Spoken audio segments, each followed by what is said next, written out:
Sejam todos bem-vindos. Estamos aqui reunidos com o projeto da extensão da UniOeste, chamado Quiz Legal. Estamos aqui hoje com a doutora Luísa Fontana. Muito obrigado por aceitar o convite, doutora Luísa.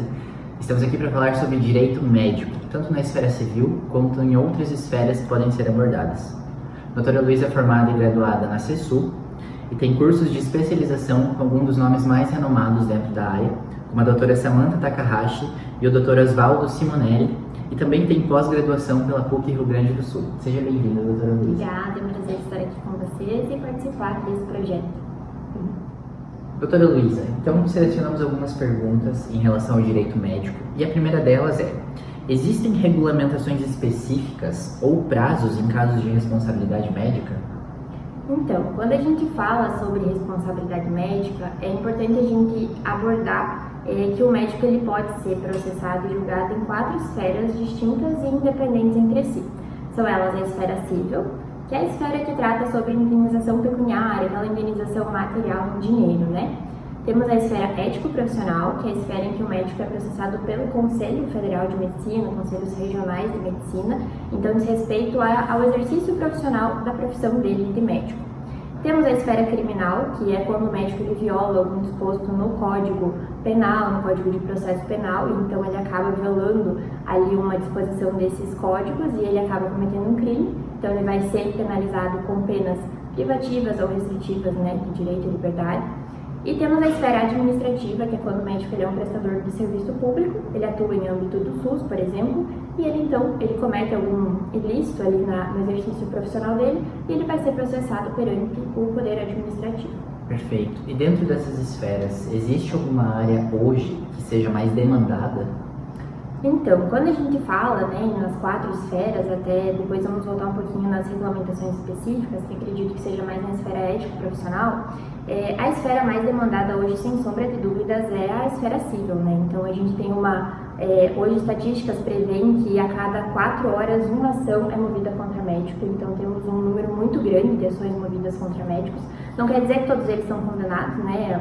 Até ter uma condenação do profissional é um processo bem longo, mas a gente tem bastante processos cíveis referentes a erro médico, erro de diagnóstico, né? Erro no procedimento.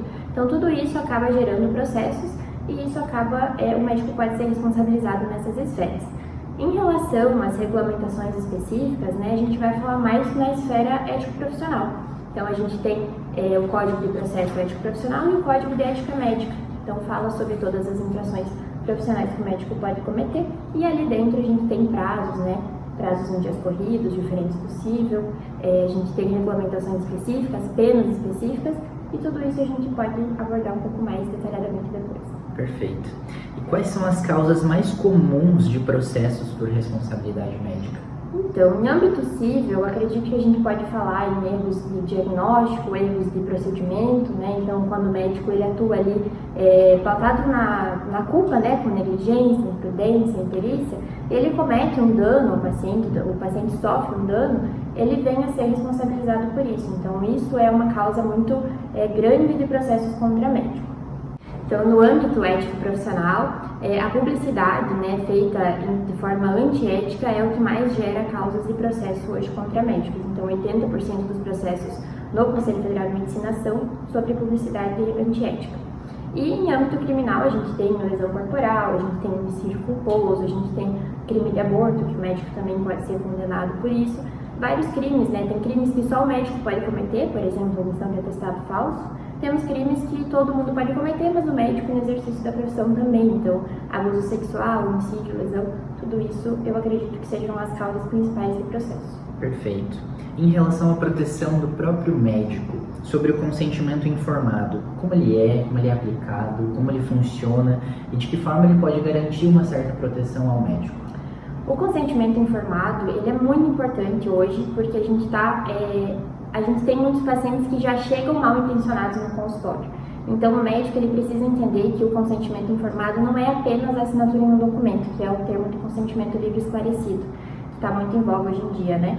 mas o processo informacional ele precisa ser cumprido tanto de forma verbal, no momento da consulta, né? O médico precisa explicar para o paciente tudo aquilo que está relacionado ao procedimento, então seja riscos, complicações, possíveis efeitos colaterais, possíveis tratamentos pós-operatórios que ele vai precisar fazer, que vão ser custosos para ele, tudo isso o paciente precisa estar ciente, e ciente de tudo isso, ele precisa tomar uma decisão, que é ser submetido ou não ao procedimento. Após ele explicar tudo isso verbalmente, para consolidar o processo informacional, ele precisa assinar um documento que é o TCLE, que é o Termo de Consentimento Livre Esclarecido. E no termo a gente coloca todas essas situações, todas essas informações no documento, ele assina previamente ao procedimento. E o médico, então, cumprindo esse processo informacional, ele se respalda de não responder aí por uma violação ao dever informacional ou por outras questões, né, que podem surgir decorrente disso.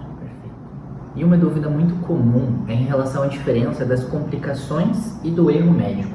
Existem diferenças entre esses dois conceitos? Existe sim. Então, tecnicamente, né, complicações inevitáveis a gente chama de iatrogenia. É um termo técnico que a gente utiliza e ela é diferente do erro médico. Por quê? O erro médico é tudo aquilo que o médico faz, mas ele poderia evitar se ele tivesse uma conduta prudente, né, sem agir com negligência, imprudência ou imperícia. Então, se o médico adotasse esse tipo de conduta, ele não faria o paciente sofrer aquele tipo de dano. Então, ele poderia evitar aquela situação. Por exemplo, o médico está fazendo uma cirurgia, ele esquece uma gase na cavidade abdominal e isso causa uma infecção generalizada para o paciente. Isso poderia ser evitado se ele tivesse agido, né, com mais cautela.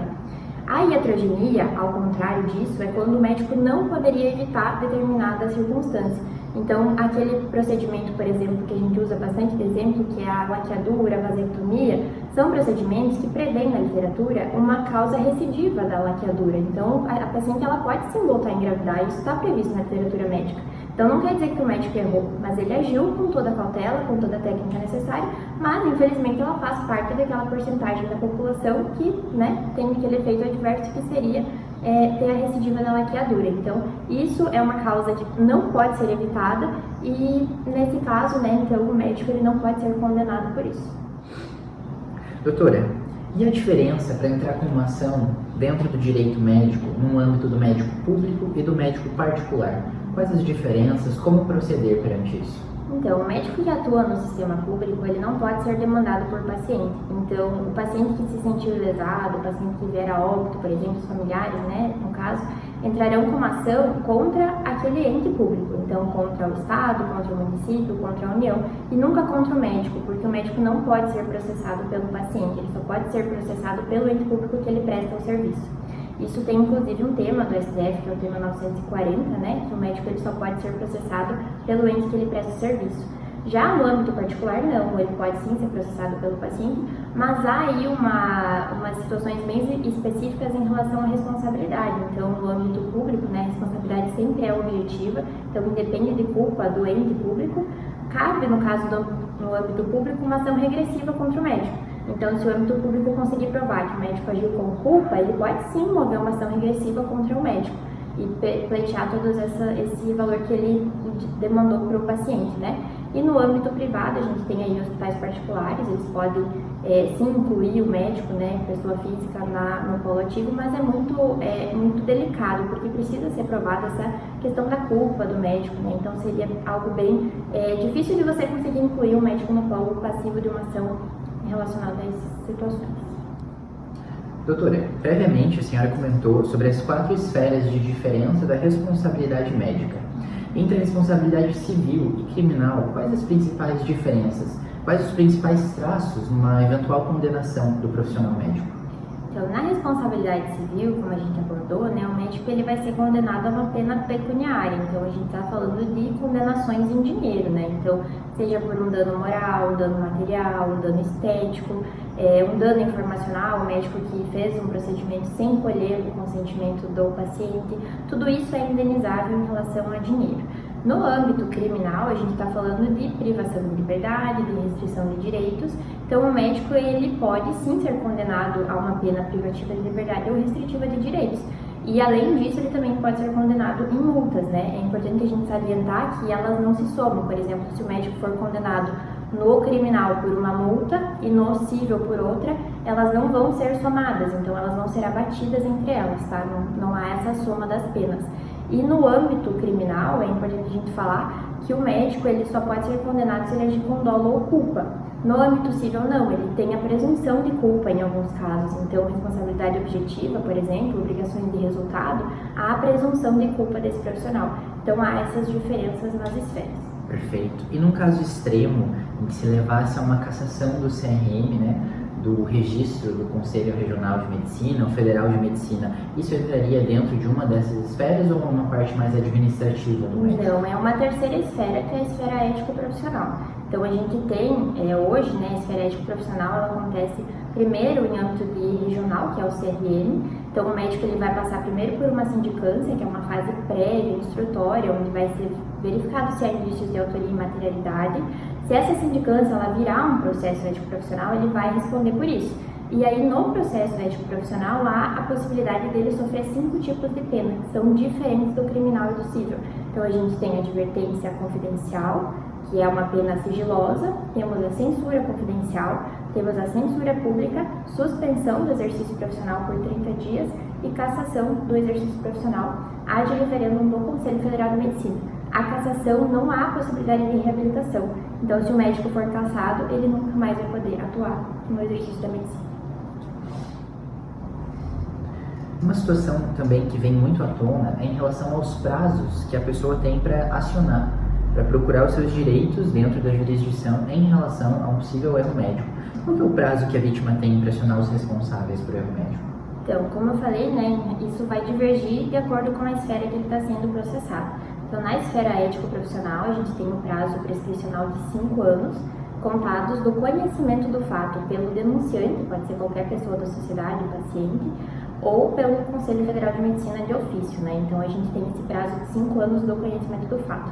Na esfera civil, há uma discussão muito grande, uma divergência entre a aplicabilidade ou não do Código de Defesa do Consumidor. Se você atuar na defesa do paciente, você vai querer que aplique o Código de Defesa do Consumidor, porque ele é mais benéfico para o paciente. Nós que atuamos na defesa do profissional, a gente busca não fazer essa aplicação do Código de Defesa do Consumidor nos processos.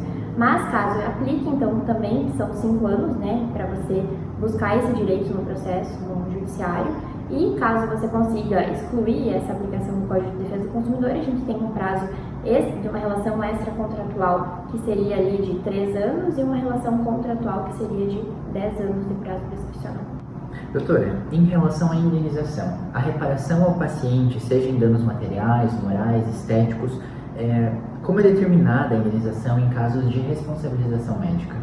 Então, tudo vai depender de acordo com o dano causado ao paciente, né? Então, essa indenização, ela pode ser mínima, não há uma previsão de um valor mínimo, mas ela pode ultrapassar ali 100, 500, 1 milhão de reais, dependendo do dano que o paciente sofrer. Então, o médico, ele pode cometer vários danos, né? Ele pode atingir o paciente de diversas formas, seja ela na parte ali do procedimento, seja na parte de publicidade enganosa, por exemplo, uso de imagem indevida, ausência de consentimento, tudo isso vai se somando para aumentar o valor da indenização. Então isso vai variar muito, né, do juiz que vai estar julgando a causa, do entendimento que ele tem, do dano que foi causado, então a gente não tem como precisar, né, quanto que vai ser o valor dessa indenização para tal erro. Não tem como te dizer isso, mas isso vai de acordo com o entendimento do juiz e com os danos causados.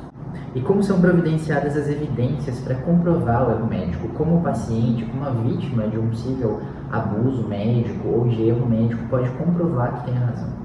Então, a gente trabalha, né, com diversos tipos de prova. A principal prova em âmbito de direito médico é a prova documental. Então, o prontuário médico, o prontuário é do paciente. Então, o médico ele tem o dever de entregar o prontuário para o paciente, caso solicitado. Isso também é uma violação. Se ele violar isso, ele também pode ser processado por isso. Então, tudo essa prova documental, né, em relação ao prontuário, exames, prescrições, imagens, tudo isso é prova documental, a gente consegue anexar no processo. Temos a prova testemunhal também, que você pode trazer, né, pessoas que presenciaram o fato, pessoas que sabem daquilo, outros profissionais, né, para ver qual seria a conduta naquele caso. Temos prova pericial, que é uma prova muito importante no âmbito do direito médico, que prova ali tecnicamente a conduta do médico, se estava equivocado ou não, se ele agiu de acordo com a literatura, com a técnica que era necessária naquele caso. E temos também a ata notarial, né? Então, se você tem uma gravação, se você tem uma conversa com aquele profissional, você pode registrar isso e também utilizar no processo. Doutora, até então falamos bastante da esfera civil, até porque o foco do nosso projeto de extensão está na esfera civil, e dentro do âmbito criminal, o que poderia ser tratado, quais os tipos de crime mais comuns e recorrentes dentro dos erros médicos? Então, a gente no âmbito criminal, a gente tem crimes que podem ser cometidos apenas pelo médico, então emissão de atestado falso, inserção de algumas informações no prontuário falsas, isso seria uma espécie de falsidade ideológica também, né? Essas questões seriam crimes exclusivos dos médicos, né, que só eles poderiam cometer, e a gente tem crimes também que poderiam ser cometidos por qualquer pessoa e o médico no exercício profissional também pode cometer. Então temos a lesão corporal, como a gente já falou, né, sempre culposa, a lesão corporal e homicídio culposo também. Nós temos a questão do aborto, que o médico pode ser processado por aborto. Nós temos a questão de omissão de socorro, então aquele médico que está, não necessariamente no exercício dentro de um plantão, por exemplo, mas ele está passando na rua, ele tem o dever de socorrer uma pessoa que está passando por algum problema de saúde, né? Temos a questão de o médico ter o dever de comunicar uma doença contagiosa também aos órgãos administrativos, né? Seja de competência administrativa ou criminal, né? O médico ele tem esse dever de informar, então, determinadas doenças. Acredito que seriam esses os crimes mais comuns, assim, que a gente consegue visualizar melhor. Doutora Luísa, agradeço a sua presença no nosso projeto de extensão. Agradeço a vocês que disponibilizaram o tempo e a curiosidade para sanar algumas possíveis dúvidas. Por hoje temos essas questões de perguntas muito bem respondidas por uma ótima profissional. Muito obrigado. Obrigada a vocês pelo convite, é uma honra participar desse projeto. Espero ter contribuído e auxiliado vocês de alguma forma. E qualquer dúvida, estou aqui à disposição de vocês.